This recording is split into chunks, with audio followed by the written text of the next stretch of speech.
Hi, it's me, Jasmine, once again. Hope you had an amazing days.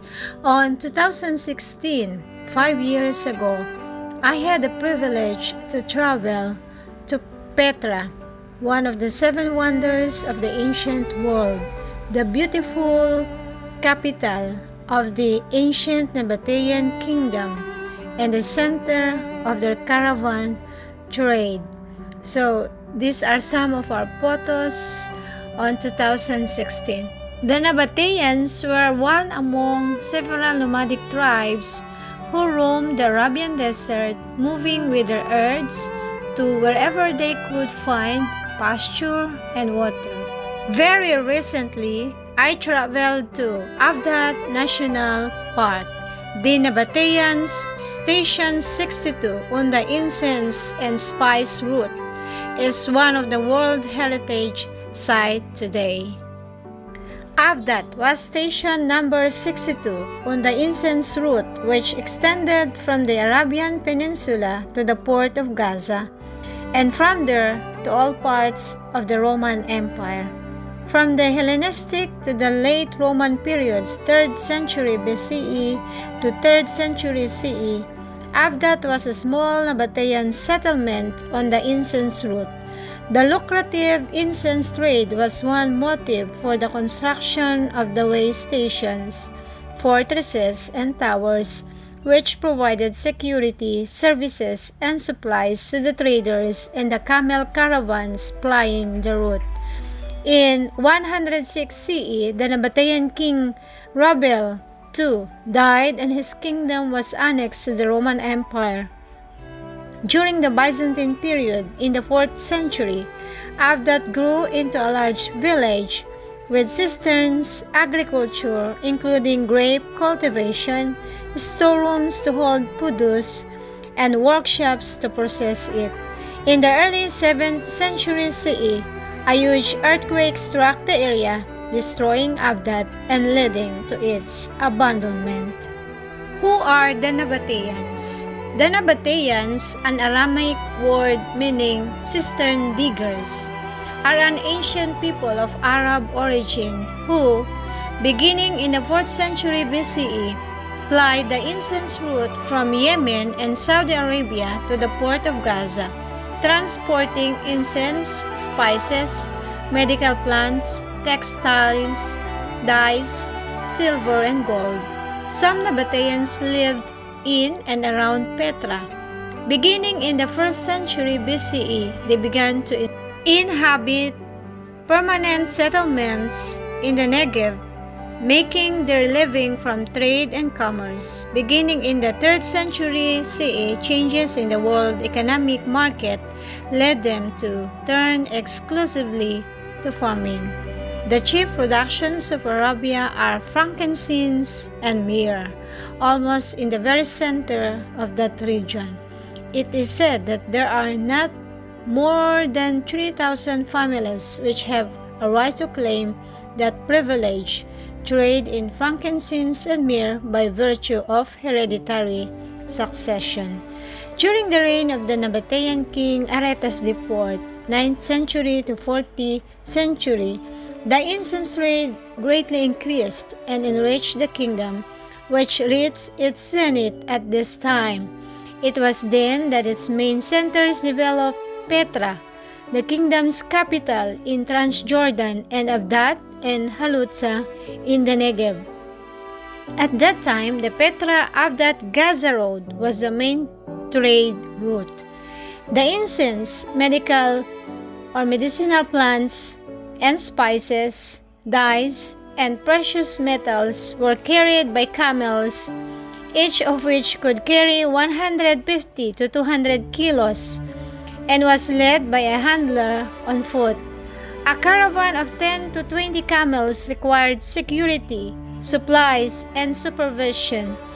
The pace was regular, set by the distance maintained between one camel and the next.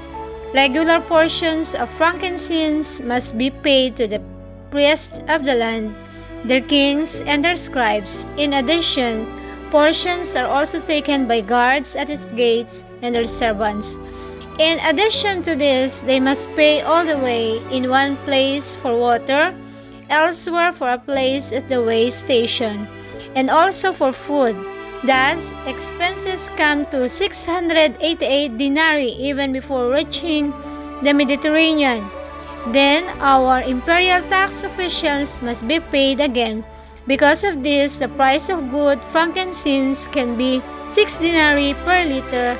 Average frankincense can be 5 denarii and the third type can be 3 denarii. That's according to Pliny, Historia Notorius, 1232. The Nabatean kingdom included northern Arabia, Edom, Moab, Hauran, the Negev, and Sinai. In 106 CE, the kingdom was transformed into the Roman province of Arabia. Settlement in the Negev reached its height during the Byzantine period when Christianity became the official religion. The Nabateans accepted the new faith and Nabatean script was replaced by Greek. Fortresses and magnificent churches were built, roads were developed, and farmlands extended at that time. As far back as the 4th century BCE, Nabatean travelers led their caravans through the Negev along the spice route. Abdat or Oboda was established as a station road along the route in the 3rd century BCE. It was probably named after the Nabatean king Oboda I. The diverse nature of archaeological finds from that period allow to conclude that the Abdat station was of great importance in the Indo-Arabian commerce. Indeed, it was positioned at a place where the ancient roads from Petra and Eilat converge into one and continue to the Mediterranean coast. At the beginning of 1st century BCE, the city was abandoned, probably as a result of the conquest of Alexander Yanai, who in 100 BCE captured the Mediterranean coast and disrupted the spice trade. Years later, the city was rebuilt by Nabatean king Oboda III. During his reign, the Nabateans began the transformation from the traders to farmers. King Oboda was buried there and revered as a god. The Nabatean settlement reached its zenith during the rule of King Aretas IV, when the city Acropolis was fortified and a large temple built within it. The pottery shop from 1 to 50 CE discovered in the eastern part of the city produced delicate thin Nabatean pottery. During the reign of Oboda III and Aretas IV, the city became an important center for sheep, goat, and camel breeding. The military camp for the Camel Corps, guarding the caravan routes, which stood northeast of the city, may also date from that time. By the middle of the 1st century CE, the Nabateans' trade diminished and the inhabitants turned to farming. They built a system of dams to exploit the scarce rainfall for irrigations. During the reign of Malikis II, Abdat suffered destruction at the hands of free Islamic Arab tribes. Later, under Rabel II, agricultural projects were developed into the vicinity, as is evidenced by dedicatory inscriptions on libations, altars found there. Little change was brought by the Roman conquest of the area in 106, when the Nabatean kingdom and the rest of the Negev were annexed into the Roman provincia Arabia. The 2nd and 3rd centuries CE were period of great prosperity for the city, especially the middle of the 3rd century, when the Romans incorporated the former Nabatean Empire into a defense chain of the southern border of their empire. Abdat, situated on this line, became a settlement for soldiers who received land in return for guaranteed military service in times of emergency. The new settlement was found on the southern spur of the city ridge, consisting of a number of well-built houses, some of them on the ruins of Nabatean residences. A temple dedicated to the local Zeus, Zeus Oboda, was built on the Acropolis. The remaining Nabatean population borrowed the religion of Romans and revered their king Abdat, also as the Roman god Zeus, also a shrine to Aphrodite. was built on the Acropolis, apparently on the spot where the former Nabatean sanctuary had stood. At the end of the 3rd century CE, a fortress was built on the eastern half of the Acropolis hill. Part of the local population was mobilized to serve a militia against threatening Arab tribes. The payment from their imperial military treasures helped the city economy. With the advent of Christianity in the Negev, by the middle of the 4th century, 2 churches and a monastery replaced the pagan temples. The settlement moved on to the western slopes of the mountain. People lived in houses constructed over rock-hewn caves.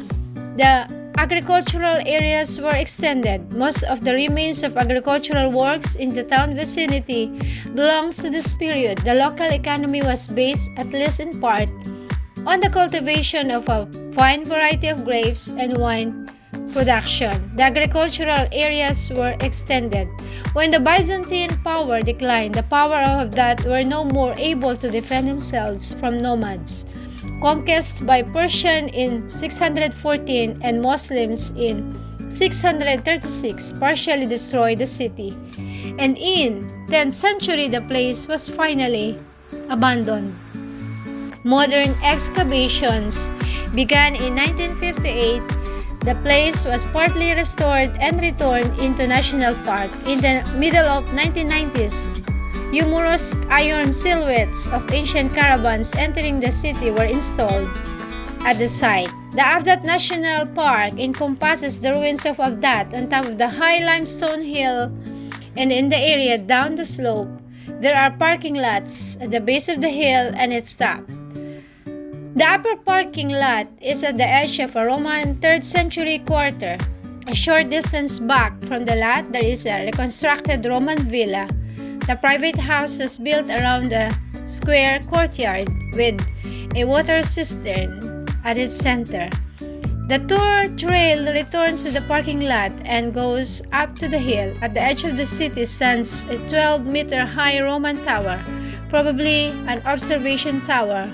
Although built at the time of the Roman settlement, it was constructed by an architect from the local Nabatean population who contrived every possible device to protect the building from earthquakes. The perfect state of preservation of its lower story and roof testifies to his skill. The tower is the latest dated specimen of a Nabatean tower. The trail continues through the streets of the quarter built by Romans in the 3rd century and inhabited during the Byzantine period as well. The elaborate drainage system was uncovered in the streets, consisting of covered conduits for collecting the rainwater into family cisterns or maybe a central cistern. Farther on, there is a unique landmark of that, a beautiful wine press or Byzantine period. Around the press itself are several compartments. Each farmer would place his grapes in baskets and the waiting room until it was his turn to pour them into the vat and tread on them to extract the grape juice that became wine. The juice drained through a hole into a vat below. Remaining pits and peels were squeezed with a screw press to create other products, fertilizer out of the peels and dye from the pits. So far, 5 wine vats have been uncovered in Avdat, and more have been found in other Nabatean cities. The hot desert sun was excellent for refining the grapes, and the juice was stored in underground caves in controlled, cool temperatures. Since wine is prohibited to Muslims, Nabatean wine manufacture apparently ceased after the Muslim conquest of Israel. The path continues to the Acropolis, the high portion of the city, which contained both a Roman fortress surrounded by a wall and an area of worship. The fort had its own system of collecting and stockpiling rainwater in an enormous cistern with a capacity of some 200 cubic meters. Carved out of stone, a pillar holds up the ceiling of the cistern, and the ancient plaster inside cannot be seen. The Acropolis includes two large Byzantine churches standing in close proximity. The southern church is named after the martyred Saint Theodore. There are remnants of the columns about half the height they were during the Byzantine era. Next to one of the pillars is a round decorative stone, the preaching stone, from which church fathers delivered their sermons. On each side of the apse is a separate room. One was a dressing room, and in the priests prepared the bread and wine. The bones of the Holy Fathers were considered sacrosanct and buried inside the church. The marble covers on the floor with Byzantine inscription marked their graves. The nearby northern church was built at the site of a pagan Nabatean temple. The gate of the temple and the sacrificial stone still remain on their place before the entrance to the church. It is likely that the region's bishop officiated in the northern church. Three stairs in the apse were the base of a special chair for the bishop. The priest sat in a semicircle behind him. There are two baptismal fonts in the northern church. A large cross-shaped font was for adults and a smaller round one was for babies. The stairs led to the lower city, the main dwelling place during the Byzantine period. What remains of it today is hundreds of caves along the slopes, some of them residential, others used as storerooms, and some as burial caves.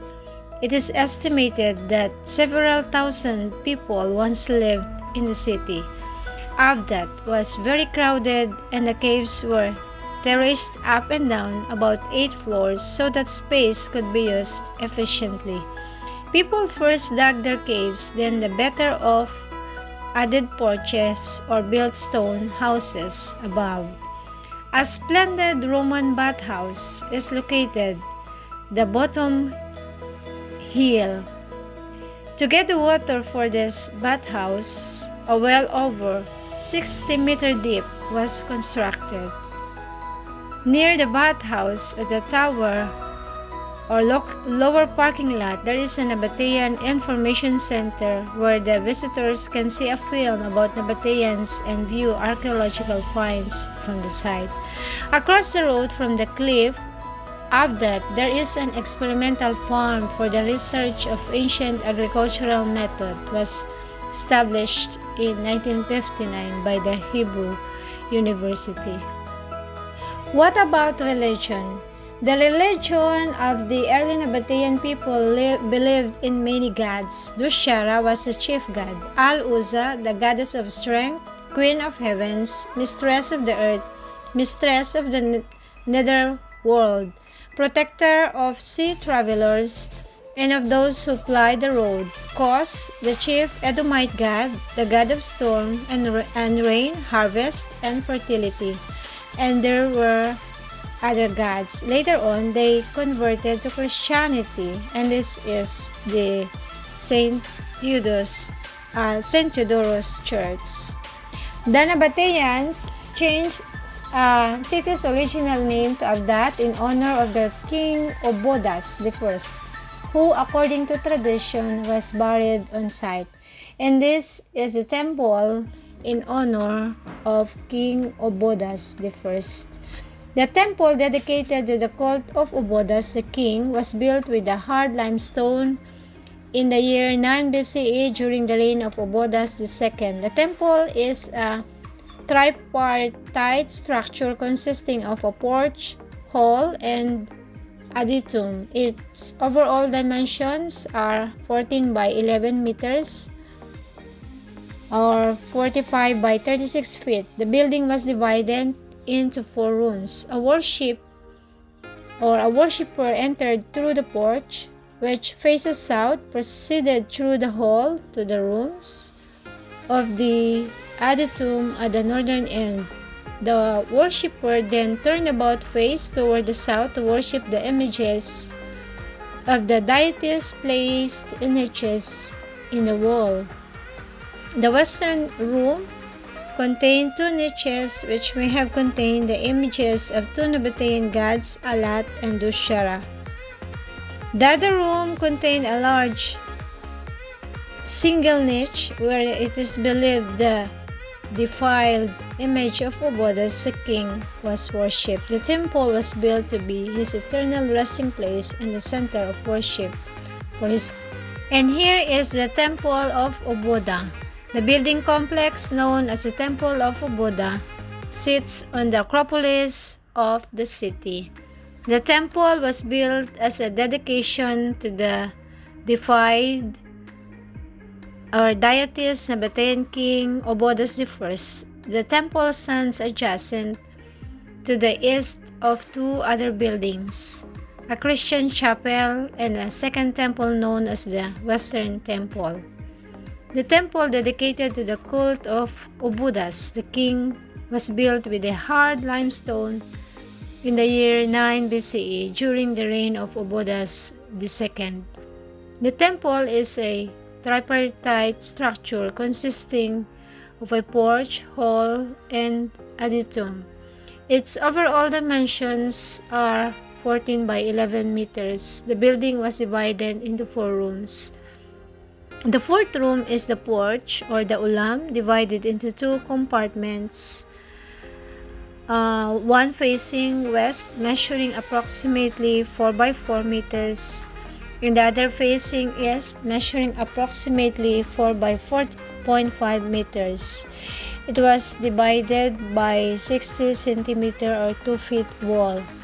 A worshipper entered through the porch, which faces south, proceeded through the hall to the rooms of the adytum of the northern end. The worshipper then turned about face towards south to worship the images of the deities placed in niches in the wall. The western room contained 2 niches, which may have contained the images of 2 Nabatean gods, Alat and Dushura. The other room contained a large single niche where it is believed the deified image of Obodas the king was worshipped. The temple was built to be his eternal resting place and the eternal center of worship for his cult. Archaeological excavations and conservation at Avdat. Avdat was uncovered by Professor Michael Aviv Yona in 1958 and by Professor Abraham Negev from 1959 to 1961 under the auspices of the Hebrew University of Jerusalem. Conservation and reconstruction were carried out here in the 1960s. From 1975 to 1977, Professor Abraham Negev and Dr. Rudolf Cohen excavated the site. In 1989, Professor Abraham Negev excavated the site on behalf of the Hebrew University in Jerusalem. From 1990 to 1994, Ofer Katz, Gil Tahal, Tali Erickson Gini, and Peter Fabian excavated the site on behalf of the Israeli Antiquities Authority. From 1999 to 2000, Tali Erickson Gini and Peter Fabian excavated Avdat on behalf of the Israeli Antiquities Authority. The incense root, including Avdat, was inscribed as UNESCO World Heritage Site in 2005 together with Mamshit, Shifta, and Halutza. On October 5, 2009, vandals destroyed remnants of the Byzantine settlement of Avdat, toppling, smashing, and spraying painting buildings, walls, and columns. The Israeli Nature and Parks Authority invested major resources in conservation, reconstruction, and development of Avdat over the years. After the vandals struck, the authority launched a restoration and conservation project with the assistance of the Israeli government, which allocated extensive funding to it. Work on the project continued for 3 years under the direction of an Israeli Nature and Parks Authority conservation team in cooperation with the Israeli Antiquities Authority. Ruins were restored, archaeological remains conserved, new signage and interpretative elements were installed along the visitor route, along with a new security system to protect the site from further such incidents. The incense root desert cities in the Negev. On July 7, 2005, in Durban, South Africa, UNESCO officially inscribed the incense root from Oran Moor in the Arava to Avdat on the Negev Plateau as a World Heritage Site. The route, some 65 km long, includes the ancient cities of Avdat, Halutza, Shifta, and Mamshit. Most of the inscribed route is included in the Matsuk Hatzinim Nature Reserve, and the desert cities are national parks. The 2,400-kilometer long incense route begins in Oman and Yemen and passes through Saudi Arabia and Jordan on the way to the Negev, ending at the port of Gaza. The road and its branches thronged with travelers from the 3rd century BCE to the 3rd century CE. The UNESCO World Heritage Committee inscribed the incense route after determining that it met the following criteria.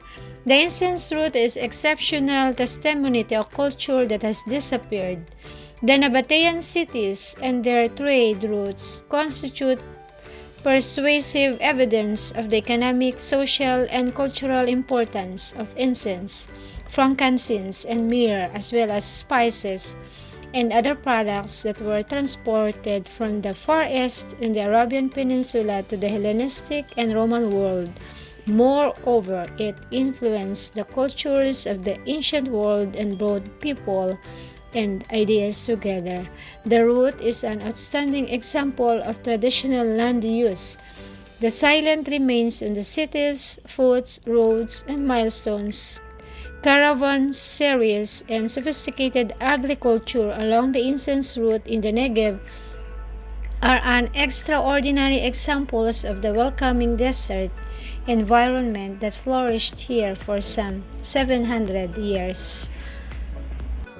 We all know the story of the 3 kings or Magi who gave gifts to Jesus.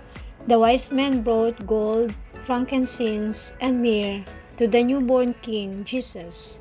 The gold, of course, was valuable as currency. Frankincense is a valuable perfume. Myrrh is a precious ointment often used in the burial process. So these 3 kings, which was mentioned in the book of Matthew, were from the east. So we can connect them that they were from the Middle East, or maybe they are from this Nabatean origin that they gave gift to Jesus. Who knows?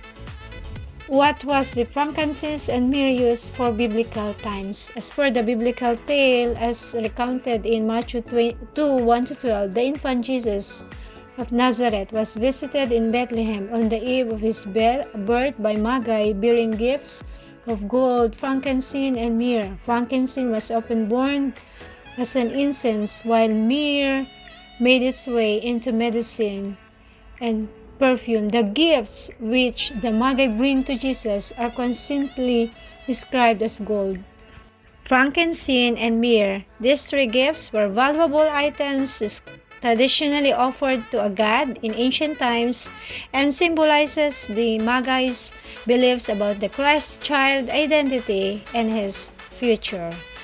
Thanks for watching. Hope you learned a lot from this video, and I'm praying that you will subscribe to my channel and you will like and share my videos as well.